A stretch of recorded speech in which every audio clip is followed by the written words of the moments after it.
La semana pasada hablamos sobre cómo estar seguros que la Biblia es la palabra de Dios. Hoy hablaremos sobre cómo ser salvo y saberlo. Yo estaba en el hospital.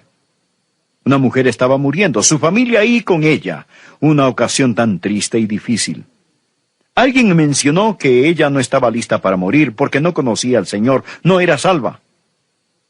Y dije, ¿le importa si yo hablo con ella?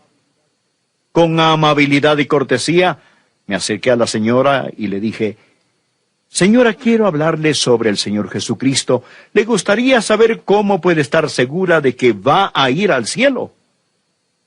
Y ella respondió que sí. Así que le hablé del Evangelio. Le dije que Cristo murió por nuestros pecados, por los de ella, y pagó su deuda. Y le dije que si aceptaba a Jesús por fe, sería salva, perdonada, y estaría camino al cielo con certeza divina. Y ella respondió, yo quiero eso. Y oré con ella. Y ella oró y pidió a Cristo que entre en su corazón, que perdone sus pecados y que le dé salvación eterna. Luego regresé donde sus familiares. El yerno estaba ahí. Y le dije, ¿no es maravilloso que ahora es salva? ¿Y saben lo que él me contestó? Oh, nadie sabe si es salvo. Y yo le dije, hombre, claro que sí. Y él dijo, no. Lo mejor que se puede hacer es esperar que uno sea salvo. Así que compartí con él un versículo. Es el pasaje de la Escritura que vamos a tener hoy.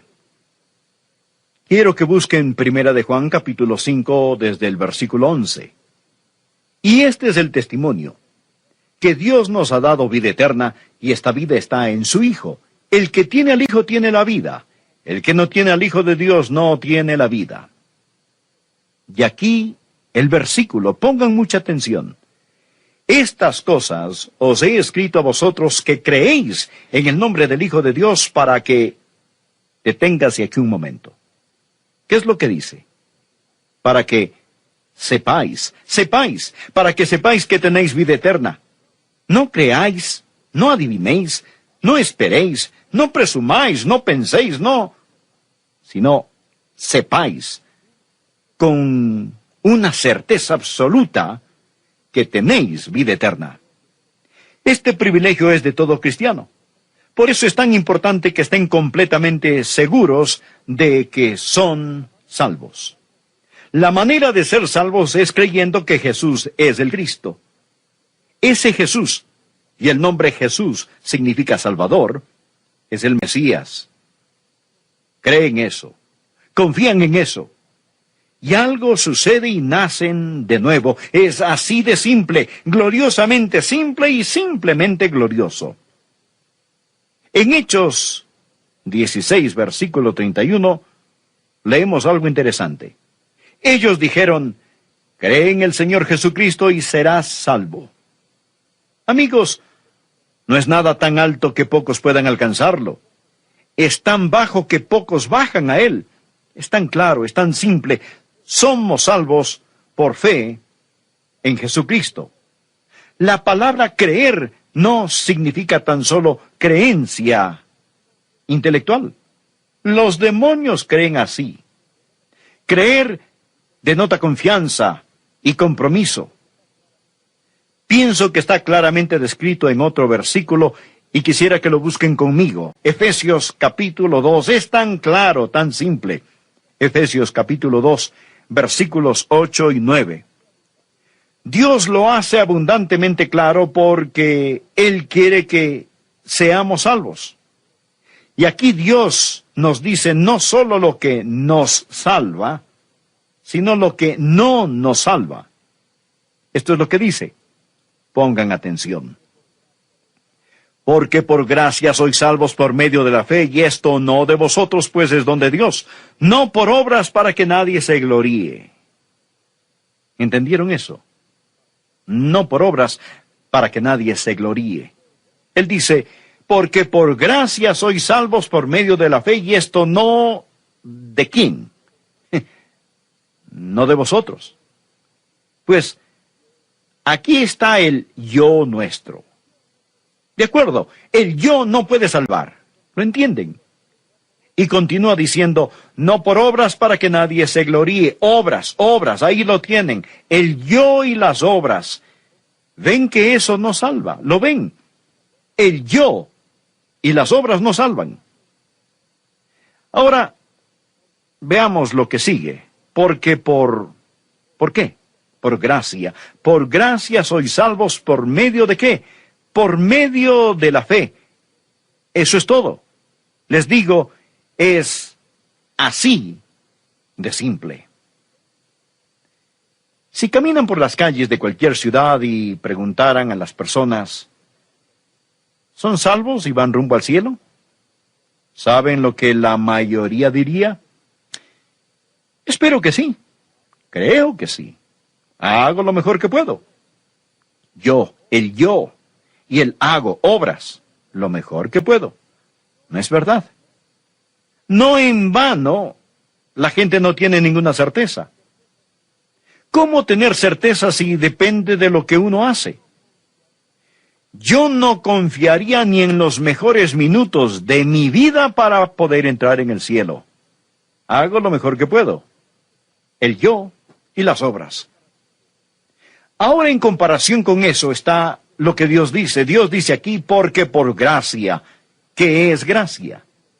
Gracia es el favor inmerecido y amor que Dios muestra a pecadores como nosotros. Es su razón de amarnos cuando no hay mucho que amar. Dios no nos ama por lo que nosotros valemos.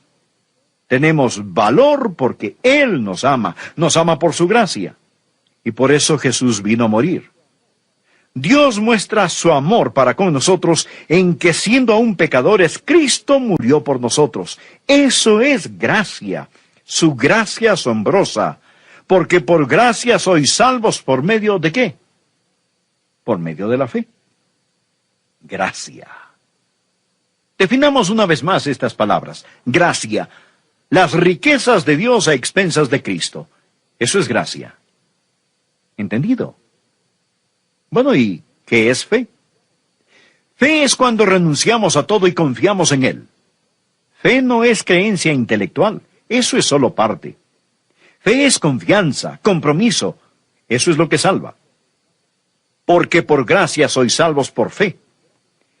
Imaginen que gracia es la mano de Dios extendida desde el cielo, y Dios dice, te amo, quiero salvarte. Piensen ahora que fe es su mano extendida hacia Dios. Dios pone la mano de gracia, ustedes ponen la mano de fe.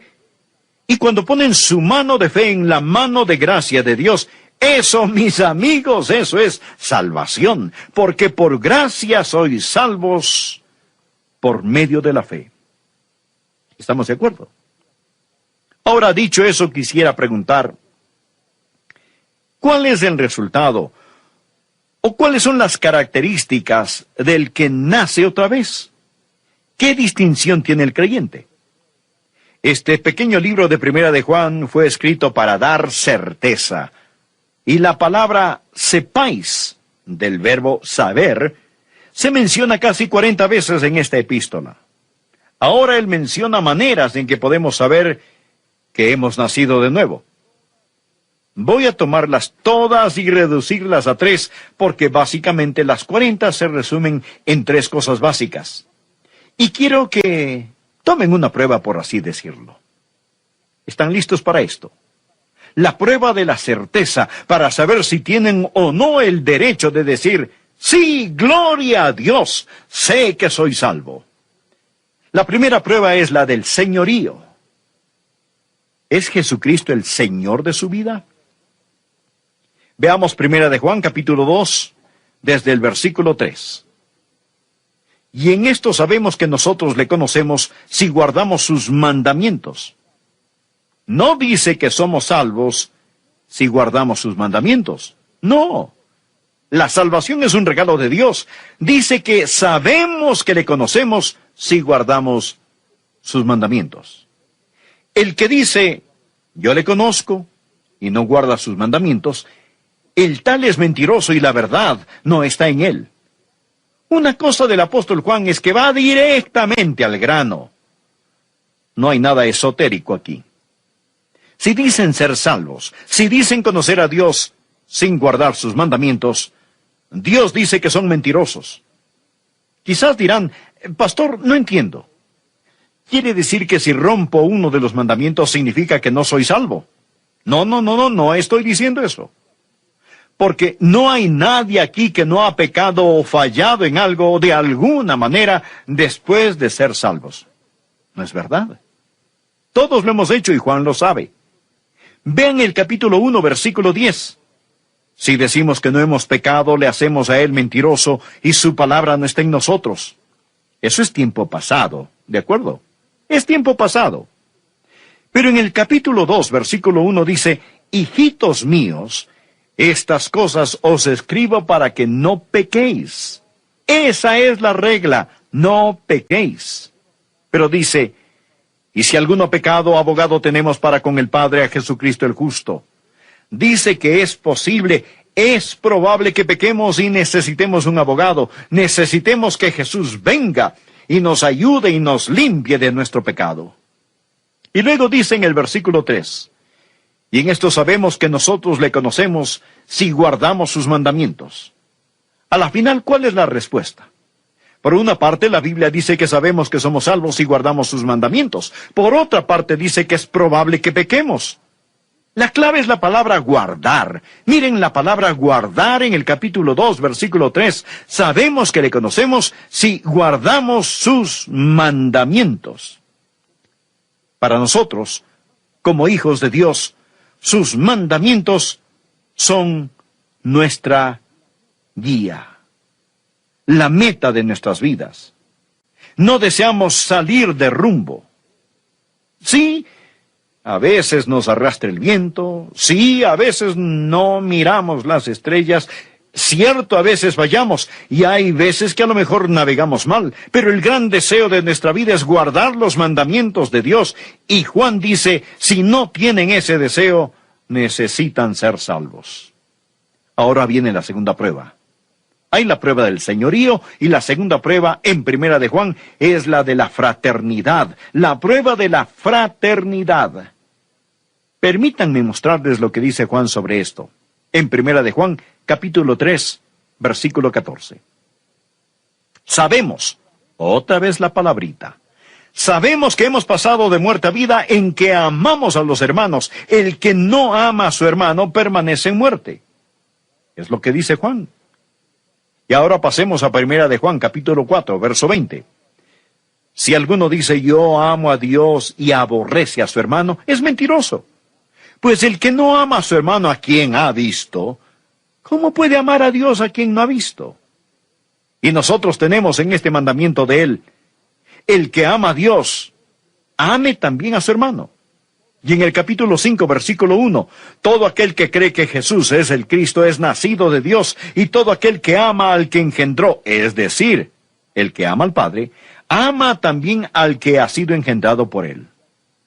Cuando aman al Padre Celestial, aman a sus hijos, a sus hermanos y hermanas en Cristo. Es una característica del cristiano, es una prueba. Es que cuando somos salvos, queremos estar con los hijos de Dios. Es una buena relación con los hijos de Dios. Claro que siempre habrá gente que diga, oh, yo puedo adorar a Dios a solas. No necesito ir a la iglesia. Dios ve mi corazón, sabe que le amo, no necesito reunirme con los hermanos. Entonces, ¿por qué Dios nos exhorta diciendo, no dejando de congregarnos? ¿Por qué Dios siempre nos dice que cuando lo amamos, tenemos que amar a nuestro hermano y hermana? Tenemos que amar a los hermanos. ¿Lo ven? Este es el razonamiento, pongan mucha atención. ¿Por qué la fraternidad es prueba de salvación? Pues lo que sucede al ser salvo es esto. Recibimos una naturaleza divina. Sabemos que somos partícipes de la naturaleza divina. ¿Y cuál es la naturaleza de Dios? La naturaleza de Dios es amor. Veamos juntos en Primera de Juan, capítulo 4. Amados, amémonos unos a otros. Y ahora escuchen esto. Porque el amor es de Dios. Todo aquel que ama es nacido de Dios y conoce a Dios. El que no ama no ha conocido a Dios, porque Dios es amor. No hay que ser un científico para entender esto. Al nacer de nuevo, nacemos de Dios. El Espíritu Santo entra en nosotros y somos hechos partícipes de la naturaleza divina. ¿Y qué es la naturaleza divina? Dios es amor. Si tenemos esa naturaleza, entonces tenemos amor, ¿verdad? Si no hay amor en nosotros, no hemos sido hechos partícipes de la naturaleza divina. Y no habla aquí solamente de amar a Dios, habla de amarnos unos a otros, porque Dios es amor. Sería absurdo que alguien diga, he nacido de Dios, el Espíritu Santo vive en mí, tengo la naturaleza de Dios, he nacido de Dios, pero simplemente no siento ningún amor. Amigos, hay la prueba del señorío y la prueba de la fraternidad. Está ahí, a la vista de todos. Y la tercera prueba es la prueba de relación. La prueba de señorío, de fraternidad y la prueba de relación. La salvación es una relación vital con el Señor Jesucristo. Primera de Juan, capítulo 5, verso 11. Y este es el testimonio, que Dios nos ha dado vida eterna y esta vida está en su Hijo. Recordemos esto. ¿Quién es el Hijo de Dios? Jesucristo. Esta vida está en su Hijo. El que tiene al Hijo tiene la vida. El que no tiene al Hijo de Dios no tiene la vida.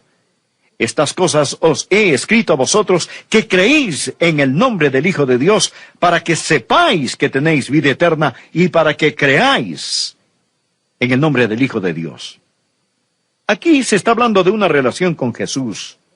Habla sobre tener al Hijo, conocer al Señor Jesucristo. Primera de Juan capítulo 5, versículo 13. Ponga mucha atención. Estas cosas os he escrito a vosotros que creéis en el nombre del Hijo de Dios.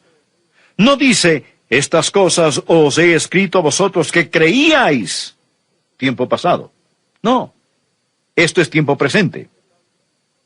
Y aquí quiero decir algo que tal vez no les guste escuchar porque puede ir contra su teología. A menudo he oído decir que si uno no se acuerda de la hora, del lugar donde fue salvo, realmente no es salvo. ¿Han escuchado eso? Si no se acuerdan de la hora y del lugar, nunca fue salvo. Pero hay una pequeña falla en todo eso, y es que no está en la Biblia. Alguien lo inventó, pero no está en la Biblia. La Biblia no nos pide recordar una experiencia en el pasado como prueba de salvación. No dice, los que creyeron tienen vida eterna. Dice, el que cree. Si sabe la hora y el lugar, pues maravilloso. Yo me acuerdo del lugar y la hora. Pero si no, no significa que no somos salvos. Si están confiando en Jesús ahora, son salvos. Quizás no saben exactamente cómo sucedió. Ahora, para terminar, quiero decir esto. Es posible que sean salvos, pero no están completamente seguros. Si yo fuera ustedes, ¿saben lo que haría? Haría exactamente lo que hice, porque lo hice cuando era joven. Era salvo, creo que lo era. Aún no estoy seguro si lo era o no, pero lo iba a resolver. Es que nunca aprendí bien lo que significaba entregarse a Cristo y por largo tiempo estuve sobre un sube y baja sin saber si era salvo o no lo era. Recuerdo que una noche me detuve en la esquina de dos calles en una ciudad en el sur de la Florida. Para entonces ya sabía un poquito más de la Biblia. Alcé mis ojos a los cielos y dije, Dios, necesito estar seguro. No sé si estoy perdido y bajo convicción del Espíritu, o si soy salvo y el diablo me quiere hacer dudarlo. Una cosa que sí sé, Dios mío, es que ahora quiero estar seguro. Dijiste que si creía en ti, si confiaba en ti, me salvarías. Así que alcé mis ojos a los cielos y dije, Señor, ahora con todo mi corazón, con todo lo que soy, de una vez por todas, ahora y para siempre, confío que me das salvación. Si era salvo, lo sigo siendo, pero si no lo era, ahora sí lo soy. solo asegurándome. Y quiero decir que desde entonces hay un río de paz en mi corazón que todavía sigue fluyendo. El título de nuestro mensaje hoy es la segunda parte de cómo ser salvo y saberlo. Y si usted no es salvo y no tiene la seguridad de la salvación, entonces necesita salvarse y obtener la seguridad de su salvación. Mas si usted es salvo, tiene la salvación y la certeza y la seguridad. Algunas personas dirán, si eso es cierto, pastor, ¿qué de esto o aquello? ¿Qué me dice de este versículo? ¿Qué me dice de aquel pasaje? Bueno, permítame darle una ilustración clásica de lo que alguien haría si usted dice que cree en la seguridad eterna del creyente. Segunda de Pedro capítulo 2, en la palabra de Dios, empezando a leer en el versículo 20, Pedro dice lo siguiente: ciertamente si habiéndose ellos escapado de las contaminaciones del mundo por el conocimiento del Señor y Salvador Jesucristo, enredándose otra vez en ellas son vencidos, su postrer estado viene a ser peor que el primero. Porque mejor les hubiera sido no haber conocido el camino de la justicia, que después de haberlo conocido, volverse atrás del santo mandamiento que les fue dado. Pero les ha acontecido lo del verdadero proverbio: el perro vuelve a su vómito y la puerca lavada a revolcarse en el cieno. Alguien dirá, ¿lo ve usted? Allí enseña que una persona puede ser salva y perderse nuevamente. Bien, mire por favor conmigo más cuidadosamente este pasaje y pienso que usted comprenderá que no enseña que una persona salva pueda jamás volver nuevamente a ser no salva, porque en realidad enseña lo opuesto. En el versículo 20 dice esto: ciertamente si habiéndose ellos escapado de las contaminaciones del mundo por el conocimiento del Señor y Salvador Jesucristo. De lo que está hablando aquí es de unas personas que estaban viviendo en pecado y se liberaron a sí mismas. Oyen sobre Jesús y dijeron, ese es el camino a seguir. Cambiaron su forma de vivir, pero nunca recibieron, como vamos a mostrarle, una nueva vida. Habiéndose ellos escapado de las contaminaciones del mundo, no dice que ellos eran salvos, no dice que ellos iban en camino al cielo. Habiéndose ellos escapado de las contaminaciones del mundo por el conocimiento del Señor y Salvador Jesucristo, es decir, habían oído el Evangelio. Ellos tenían conocimiento sobre nuestro Señor y Salvador Jesucristo, pero se enredaron nuevamente en el mundo. Ahora, observe la palabra enredándose. La palabra enredar literalmente significa tejer algo. Y lo que sucedió fue esto: que esta gente estaban tejiéndose a sí mismos más profundamente en el cautiverio al seguir a ciertos maestros falsos. Y todo lo que Pedro está hablando aquí en Segunda de Pedro gira sobre el tema de los maestros falsos. Hay personas que oyen acerca de Jesús, pero lo oyen de los labios de los maestros falsos. Realmente nunca aprenden qué es ser salvo, ser renacido, y se enredan a sí mismos. Ellos tejen en sus corazones y mentes ciertas filosofías y enseñanzas falsas y nunca llegan a saber el Evangelio de la gracia.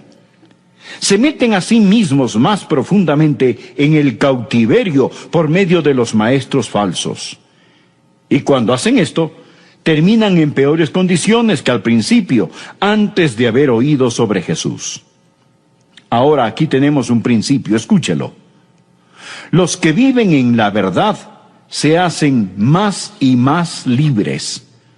Los que no viven en la verdad, los que viven en las mentiras, experimentan más y más cautiverio.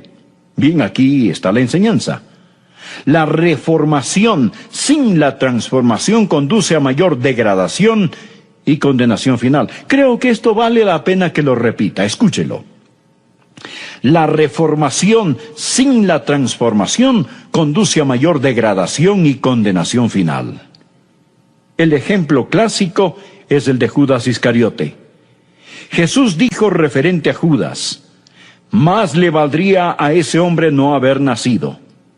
Judas oyó la verdad, Judas reformó su vida, era un discípulo del Señor Jesús. Él escapó de la contaminación del mundo por un corto tiempo, pero terminó peor de lo que empezó. Jesús dijo, más le valdría a ese hombre no haber nacido. Los deseos pecadores no desaparecen con la reformación. Ellos solo están invernando y despiertan más fuertes. Esto es lo que Pedro dice, más les hubiera valido no conocer el camino de la justicia que abandonarlo después de haber conocido el santo mandamiento que se les dio. La salvación, por otra parte, le da a usted una nueva naturaleza. La reformación no le da a usted una nueva naturaleza, no cambia nada. Bueno, alguien dirá, muy bien, pero usted sabe, Pastor Rogers, si yo creo en lo que está predicando, si creo en la eterna seguridad de la salvación, yo me haría creyente y después pecaría todo lo que quiera, porque no tendría que preocuparme de nada. Ya tengo un boleto para el cielo, nunca podría perder mi salvación, por lo tanto, solo me salvo y luego a divertirme a lo grande. Simplemente puedo pecar todo lo que yo quiera. Bien, permítame decirle algo. Yo peco todo lo que quiero. ¿Sabía usted eso? Yo peco todo lo que quiero. Pero la diferencia es que yo no quiero hacerlo. Yo no quiero hacerlo. Yo no quiero pecar.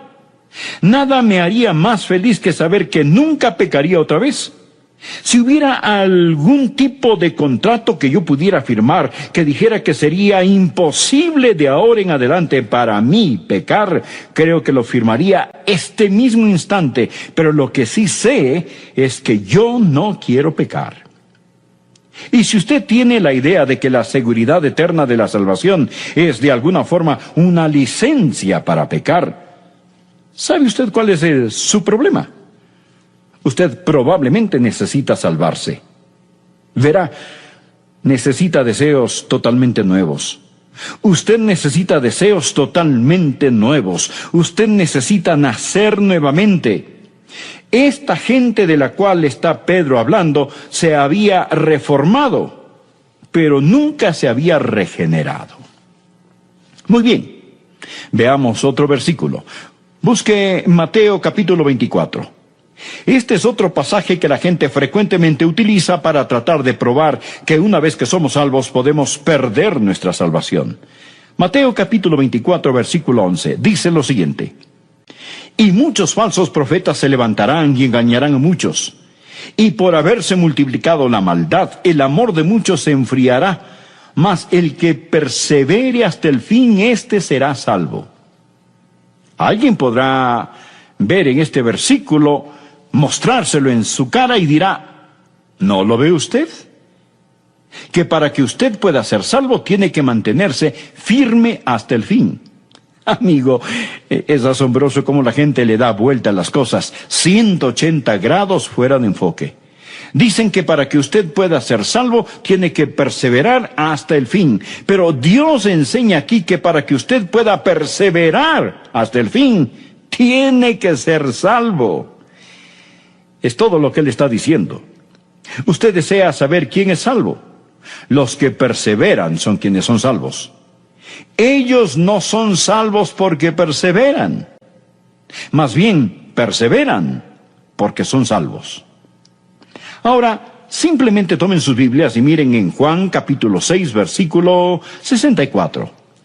Jesús dijo, pero hay algunos de vosotros que no creen. Jesús les está hablando a los que están a su alrededor, porque Jesús sabía desde el principio quiénes eran los que no creían y quién le había de entregar. ¿Piensa usted que esto lo tomó a él, a Jesús, por sorpresa? ¿Piensa que Jesús dijo, qué acontecimiento tan desagradable es este? Oh, no. ¿Cómo pude haber elegido a Judas? No puedo creerlo. Este era un hombre en quien yo confiaba y ahora me ha traicionado. Oh, no, amigo. Jesús escogió a Judas con sus ojos bien abiertos. Jesús sabía que Judas nunca había creído en él. Continuemos en este mismo capítulo 6. Miremos los versículos 70 y 71. Dicen así: Jesús les respondió, ¿No os he escogido yo a vosotros los 12? Y uno de vosotros es diablo. Hablaba de Judas Iscariote, hijo de Simón, porque este era el que le iba a entregar, y era uno de los 12. Nada estaba fuera de control. Jesús dijo en otro lugar: he elegido a Judas para que se cumplan las Escrituras. ¿Qué estoy tratando de decir? Muy bien, lo que quiero decir es que Pedro perseveró y Judas no. ¿Por qué? ¿Por qué Pedro perseveró hasta el fin? ¿Y por qué Judas no perseveró? Muy simple, Pedro tuvo fe. Jesús dijo: Pedro, he orado por ti, para que tu fe no falle. Judas no tenía fe. Jesús conocía desde el principio quiénes eran los que no creían. Judas nunca creyó. Simón Pedro sí creyó. Mas el que persevere hasta el fin, este será salvo. En 1 de Juan, capítulo 2, versículo 19, ¿lo recuerda? Dice: salieron de nosotros, pero no eran de nosotros, porque si hubiesen sido de nosotros, habrían permanecido con nosotros, pero salieron para que se manifestase que no todos son de nosotros. Por lo tanto, los que salen no pierden su salvación. Los que no perseveran no pierden su salvación. Los que no perseveran no pierden su salvación por fracasar en mantenerse firmes hasta el final. Ellos no pierden la salvación, mi estimado amigo, simplemente porque nunca la tuvieron. Bueno, tenemos tiempo para ver algo más. Veamos Hebreos capítulo 6. Guardé para lo último, porque pienso que este es el pasaje al que mucha gente recurre cuando realmente tratan de probar de algún modo que podemos perder nuestra salvación. Hebreos capítulo 6. Comenzaré a leer en el versículo 4. El autor de Hebreos está hablando en el capítulo 6 de algo imposible. Él dice que algo es imposible. Dice lo siguiente: porque es imposible que los que una vez fueron iluminados y gustaron del don celestial, y fueron hechos partícipes del Espíritu Santo, y asimismo gustaron de la buena palabra de Dios y los poderes del siglo venidero, y recayeron, sean otra vez renovados para arrepentimiento, crucificando de nuevo para sí mismos al Hijo de Dios y exponiéndole a vituperio. Luego, Él nos da una ilustración. Porque la tierra que bebe la lluvia, que a veces cae sobre ella, y produce hierba provechosa a aquellos por los cuales es labrada, recibe bendición de Dios. Pero la que produce espinos y abrojos es reprobada, está próxima a ser maldecida, y su fin es el ser quemada. Pero en cuanto a vosotros, oh amados, estamos persuadidos de cosas mejores y que pertenecen a la salvación, aunque hablamos así. Muy bien, regresemos al versículo 4. Algunas cosas son imposibles. Dice que para cierta clase de personas, si hacen ciertas cosas, es imposible que renueven su arrepentimiento. Es imposible. Si se han apartado o recayeron, dice la Biblia, es imposible que sean otra vez renovados para arrepentimiento. Ahora le digo esto. Si usted usa Hebreos 6, comenzando en el verso 4, y prosiguiendo con los demás versículos, si usted utiliza este pasaje para probar que una persona puede perder su salvación, este prueba mucho más de lo que usted desea. Prueba demasiado. Porque, ¿qué prueba este pasaje? Prueba que si usted fue una vez salvo y perdió su salvación, si esta es la forma en que usted usa estos versículos, también prueba que usted nunca podrá salvarse otra vez. ¿No es esto correcto? Si recayeron o se han apartado, es imposible para ellos ser nuevamente renovados para arrepentimiento. Por lo tanto, si usted no cree que una vez salvo, siempre salvo, usted tiene que creer que 2 veces perdido, siempre perdido. ¿Entiende lo que estoy diciendo? Dice, si usted usa este versículo de esta manera, Si usted trata de hacer que estos versículos prueben que una persona puede ser salva y perder su salvación, si esto es lo que usted trata de probar con este pasaje, entonces sea honesto. Porque decir que una vez que pierdan su salvación, estas personas nunca podrán salvarse otra vez. Es imposible que sean otra vez renovadas para arrepentimiento. Entonces, ¿de qué estamos hablando? ¿De qué habla el pasaje? No está hablando de gente que eran salvos. Usted me pregunta, pastor, ¿cómo sabe usted que no está hablando de gente que ha sido salva? Bien, mire el versículo 9. Pero en cuanto a vosotros, oh amados, estamos persuadidos de cosas mejores y que pertenecen a la salvación. ¿Lo ve? Él no está hablando aquí acerca de personas salvas. Él está hablando de personas quienes llegan al umbral o entrada de la salvación y se desvían. Es imposible para estas personas, quienes han entendido el Evangelio de Dios, que saben la verdad y se apartan conscientemente de la verdad con sus ojos bien abiertos. Es imposible traer a esta gente al arrepentimiento. Estas personas han cometido el pecado imperdonable. Observemos, fueron iluminados una vez. La entrada de la palabra de Dios emana luz. Muchos han escuchado un mensaje como este y han sido iluminados. Gustaron del regalo celestial. Al nosotros predicar, han oído sobre Jesús, han sido partícipes del Espíritu Santo. El Espíritu Santo de Dios ha agarrado fuertemente sus corazones, han gustado de la buena palabra de Dios, han oído la exposición de la palabra y del poder del mundo venidero, han gustado de todo esto, pero se han apartado. Y si ellos recayeron, no está hablando de una persona que peca en ignorancia, que peca sin entendimiento, pero habla de una persona que peca con sus ojos muy bien abiertos. Una persona que dice, yo no quiero a Jesús. Le daré una ilustración. Supongamos que usted va al supermercado y en la sección de carnes y productos lácteos hay una mesa con trocitos de queso, unos bocadillos para que los clientes los prueben. Usted se acerca, toma uno, lo prueba y le fascina el queso. Y quizá diga, oiga, este queso es realmente extraordinario. Por favor, deme 2 libras. Bueno, le preparan y envuelven las 2 libras de queso, lo ponen al lado de la registradora y usted ve el número que aparece en la caja registradora y dice, oh, espere un minuto, ¿qué es eso? Y la cajera responde, ¿eso? ¿Es su queso? Usted le dice, un momento, debe estar bromeando. ¿Usted espera que yo pague tanto dinero por ese queso?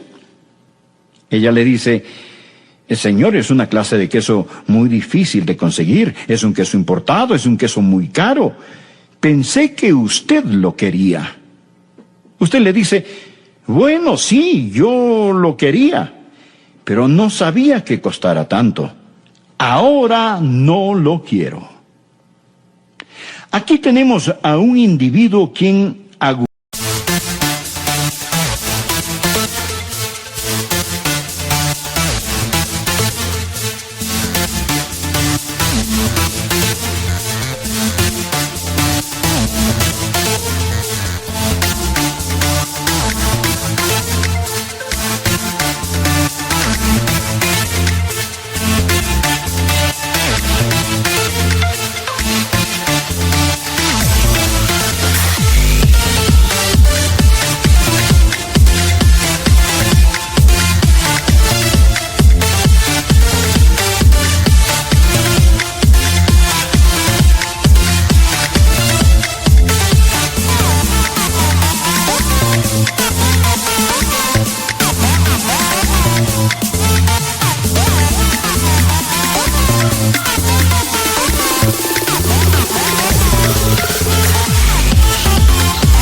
ha olido el queso, sabe lo que es porque incluso lo saboreó.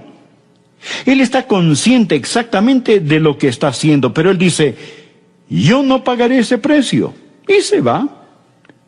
Él se rehúsa con sus ojos bien abiertos. y está en completa libertad de hacerlo.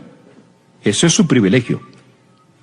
Ahora, estos no son definitivamente todos los versículos, son simplemente algunos de los versículos que la gente usa para probar que la salvación se puede perder. ¿Qué significa todo esto para usted?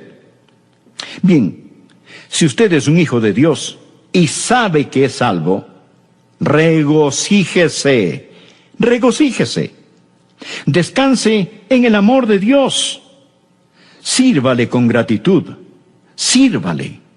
Y sírvale por tan maravillosa salvación. Dígale al Señor, no puedo trabajar para salvar mi alma. Es el trabajo que ya hizo mi Señor, pero trabajaré como un esclavo a causa del amor del precioso Hijo de Dios. Si usted es salvo, simplemente cante una y otra vez: oh, gracia admirable, cuán dulce es, que a mí, pecador, me salvó. Perdido estaba yo, mas vine a sus pies. Fui ciego, y Él visión me dio. Padre, sella este mensaje en nuestro corazón y hazlo realidad en nuestra vida. En el nombre bendito de tu Hijo Jesucristo. Amén.